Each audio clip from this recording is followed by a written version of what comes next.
Hi friends, అందరూ ఎలా ఉన్నారు? ఈరోజు కర్రీ వచ్చేసి ఆనియన్ చట్నీ అయితే చేస్తున్నాను. వాటికి కావాల్సినవి 3 ఆనియన్స్ అయితే తీసుకోవాలి. కారం వచ్చేసి 8 ఎండుమిర్చి, వెల్లుల్లిపాయలు అయితే ఒక 4 తీసుకోవాలి. కొంచెం కరివేపాకు వేసుకొని ఇలా మగ్గించుకోవాలి. ఇలా మగ్గిన తర్వాత మనమైతే పేస్ట్ చేసుకుందాం. నేనైతే మిక్సీలో వేసుకున్నాను.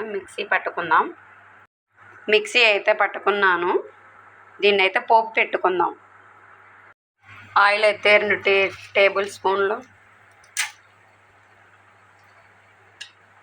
తాలింపు గింజలు, జీలకర్ర కొంచెం,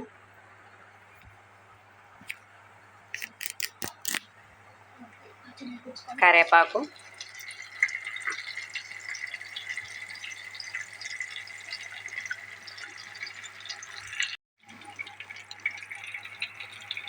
ఎండుమిర్చి,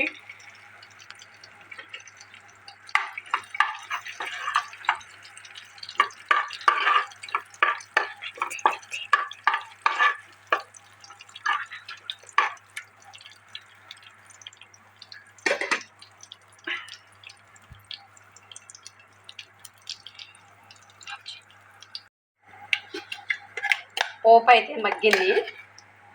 మిక్సీ పట్టిన దాన్ని దీంట్లో ఎక్కడ వేసుకున్నా.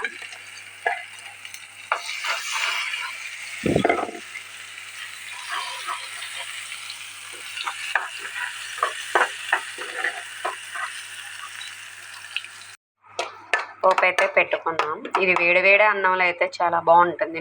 నెయ్యి వేసుకొని తింటే. మన ఇంట్లో కూరగాయలు లేనప్పుడు అయితే ఇది చేసుకుంటే చాలా బాగుంటుంది. మీకు ఈ వీడియో నచ్చినట్టయితే లైక్ అండ్ సబ్స్క్రైబ్ చేసుకోండి. సబ్స్క్రైబ్ చేసుకొని వాళ్ళు ఉంటే సబ్స్క్రైబ్ చేసుకోండి. మరిన్ని వీడియోల కోసం చూస్తూనే ఉండండి.